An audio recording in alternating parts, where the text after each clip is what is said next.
आपका स्वागत है। और बहुत सारे फैक्टर्स की हमने यहाँ पर चर्चा करी है। वो सरकार के मेजरमेंट्स हो सकते हैं, मेजर्स हो सकते हैं रादर। इसके अलावा गुजरात इलेक्शंस हैं, डॉलर की मूवमेंट है, मौसम क्या खेल खिलाता है, रेट हाइक्स यहाँ पर लगातार चल रही हैं, कच्चा तेल है, रशिया यूक्रेन का कॉन्फ्लिक्ट है। तो बहुत सारी चीजें हैं जो यहाँ पर इंपैक्ट कर सकती हैं। ऑफकोर्स संदीप जी, सभी पर नजर रहेगी, लेकिन वो एक चीज क्या होगी जिसके ऊपर आपको लगता है कि यहाँ पर पूरा गेम चेंज हो सकता है?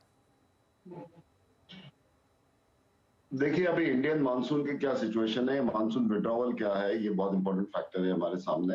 और दूसरी बात, त्योहार के बाद में तो थोड़ा डिमांड हमारा स्लो हो जाएगा, उसमें कोई दिक्कत नहीं है। ये सब फैक्टर्स हमको ध्यान रख के डे टू डे हमको मार्केट को देखना पड़ेगा। मतलब हम कोई भी चीज अभी लॉन्ग रेंज में नहीं कह सकते। हमें अफेक्टिंग फैक्टर्स क्या है, ये 7 फैक्टर माइंड में रखना पड़ेगा। और डे टू डे फैक्टर का बिहेवियर क्या है, डे टू डे क्रूड क्या चल रहा है, सोयाबीन ऑयल क्या चल रहा है, बारिशें का क्या हाल है, और ये सब हमें ध्यान में रखना पड़ेगा। रशिया यूक्रेन का क्या हाल है, अकॉर्डिंगली वो मार्केट प्राइस मूवमेंट को हमको जज करना पड़ेगा।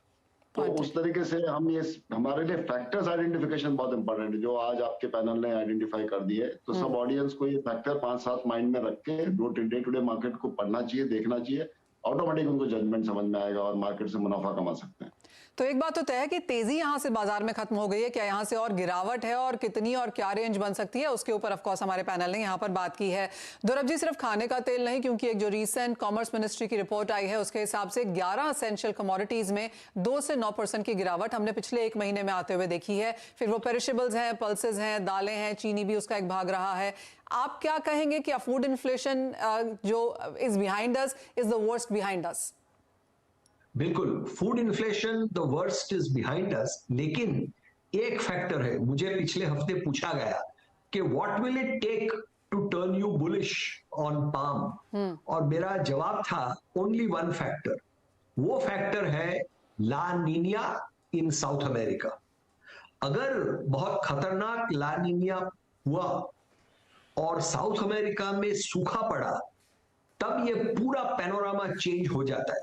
लेकिन ये पैनोरामा चेंज होगा कब? दिसंबर महीने में, जबकि बारिश होती है साउथ अमेरिका में। Most important rainfall in South America is December rainfall around Christmas time. So तब तक the jury is out, we don't no.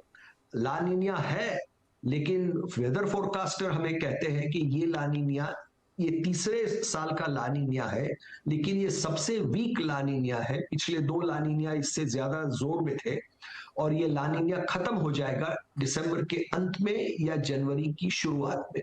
तो अगर ये खत्म हो जाता है, जनवरी की शुरुआत में बारिश का मौसम इंप्रूव होता है साउथ अमेरिका में, तब फूड इन्फ्लेशन इज ओवर, गिरावट चलती रहेगी।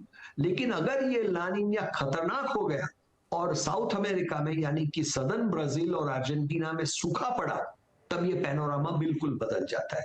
ये मेरे ख्याल से सबसे इंपॉर्टेंट फैक्टर है, लेकिन ये फैक्टर जारी होगा दिसंबर महीने में। ऑलराइट, तो तब तक यहाँ पर इंतजार करना होगा। और इस शो की शुरुआत अतुल जी ने यहाँ पर एक मुगल आजम के डायलॉग के साथ करी थी। अतुल जी, शो की जो हम अंत है वो भी आपके साथ करेंगे। आप बताएं, चीनी में अब यहाँ पर क्या लगता है, क्योंकि अब जो इंडियन मार्केट्स हैं या इंडिया है, सबसे बड़ा प्रोड्यूसर, सबसे बड़ा कंज्यूमर, सेकेंड सबसे बड़ा एक्सपोर्टर। रिकॉर्ड हमने केन के हिसाब से देखे हैं, शुगर एक्सपोर्ट्स के हिसाब से देखे हैं। ये साल चीनी के लिए तो बहुत महत्वपूर्ण रहा।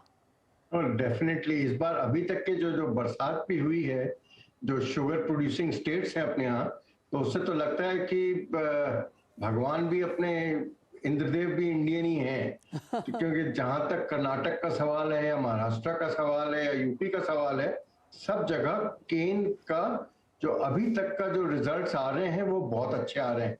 ओनली डिस्टर्बिंग फैक्टर इज कि ये जो लेट रेन्स है, जिसके बारे में संदीप ने भी बात की, वो थोड़ा सा हो सकता है क्रशिंग को डिले करे। तो मैं समझता हूँ आने वाला साल शुगर के लिए भी बहुत अच्छा रहने वाला है। और हम लोगों की back of the envelope calculation जो हैं, उसके बेसिस पे हिंदुस्तान को 8 से 9 मिलियन टन शुगर अगले साल भी एक्सपोर्ट करनी पड़ेगी, अगर अपने को 6 से 6.5 मिलियन टन का कैरी ओवर चाहिए नेक्स्ट ईयर भी। तो मैं समझता हूँ शुगर के प्राइसेस भी इस बार रीजनेबली कंट्रोल रहेंगे। और मेरा तो मानना है कि इंडियन कंटेक्स्ट में शुगर इज इन्फ्लेशन प्रूफ, क्योंकि इतने ज्यादा रेगुलेटेड मार्केट्स हैं, जो रिलीज मैकेनिज्म है, वो सारी चीजें मिला के शुगर के दाम हिंदुस्तान में बहुत ज्यादा बढ़ने वाले नहीं हैं। बट ओवरऑल शुगर सेक्टर के लिए ये अच्छा साल होना चाहिए और जी हाँ, कंज्यूमर के लिए भी।